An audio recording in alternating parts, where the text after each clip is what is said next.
नमस्कार मित्रों, कायदे की पाठशाला में आपका हार्दिक स्वागत करता हूँ।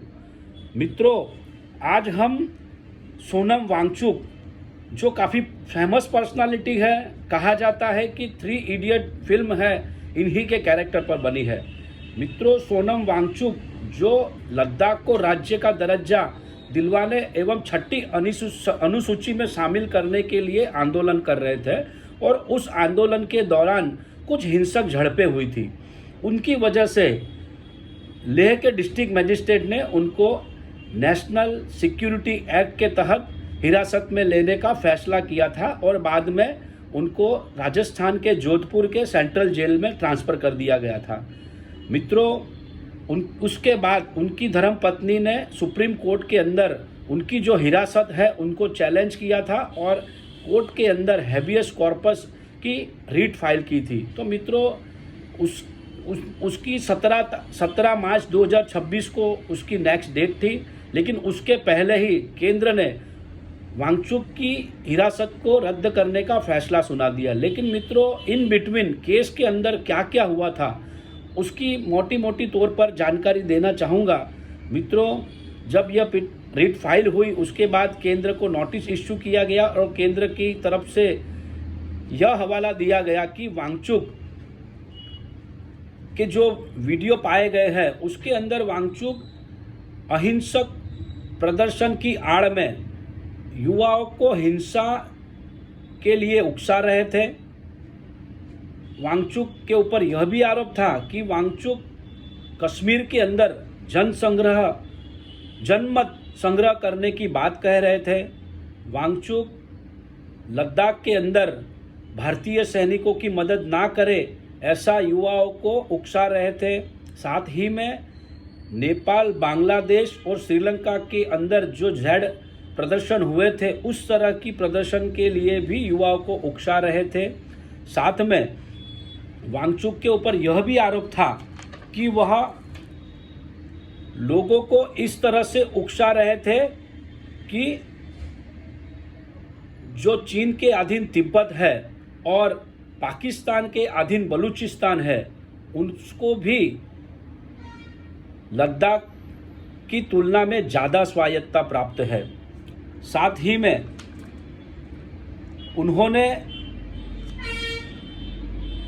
युवाओं को हिंसक प्रदर्शन के लिए उकसाया और आत्मदाह के लिए उकसाया, जैसा कि उस प्रदर्शन में हुआ था। लेकिन वांगचुक ने सारे ही आरोपों को सिरे से नकार दिया और वांगचुक ने साफ तौर पर कहा कि मैं कभी भी हिंसक प्रदर्शन के पक्ष में नहीं हूँ। मैंने कभी भी नहीं कहा कि भारतीय सेना की मदद ना करें और मैंने हमेशा से ही युवाओं को यह बताया कि देश हित और राजकारण को अलग रखा जाए।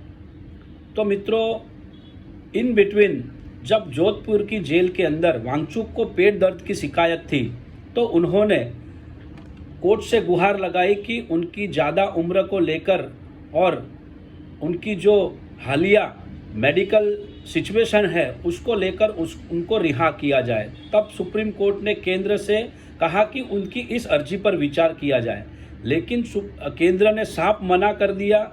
उन्होंने कहा कि उनकी जो अभी मेडिकल हालत है वो बिल्कुल सही है, उनको एम्स के डॉक्टरों द्वारा ट्रीटमेंट दी जा रही है और इस हिरासत की वजह से ही उनको एम्स के डॉक्टरों द्वारा ट्रीटमेंट मिल रही है, क्योंकि लद्दाख में ऐसी कोई व्यवस्था उपलब्ध नहीं है। साथ ही उन्होंने जो कोर्ट के अंदर 10 मिनट का जो ट्रांसलेशन रखा था वह ट्रांसलेशन के ऊपर भी सरकार ने जो 10 मिनट का ट्रांसलेशन रखा था उसके ऊपर भी कोर्ट ने उन सरकार की मंशा के ऊपर सवाल उठाए, क्योंकि वांगचुक का जो रियल भाषण था वो तकरीबन 3 से 4 मिनट का था और जो सरकार ने जो अनुवाद रखा था कोर्ट के अंदर वो 10 मिनट का अनुवाद था। तब कोर्ट ने कहा कि इस आर्टिफिशियल इंटेलिजेंस के ज़माने में जहां 98% अनुवाद की सटीकता होती है, उस ज़माने में आप 3 से 4 मिनट के भाषण को 10 मिनट का अनुवाद रख रहे हो। साथ ही और भी काफ़ी सारी चीज़ें थी इस केस के अंदर। अगर आपको समझना है तो आप इस केस का जो टाइटल है गीतांजलि जे एंगमो वर्सेस भारत संघ और अन्य, उसको पढ़ सकते हो। लेकिन इन बिटवीन सरकार ने, केंद्र ने वांगचुक की हिरासत को रद्द कर दिया और उन्होंने यह हवाला दिया कि वांगचुक ऑलरेडी पूरी टर्म का आधा हिस्सा हिरासत में काट चुके हैं और उनका जो लद्दाख के अंदर शांति स्थापित करने का पर्पस था वो ऑलरेडी सॉल्व हो चुका है। तो यही जानकारी आपको मुहैया करवानी थी। जय हिंद, जय भारत, जय जय गरवी गुजरात।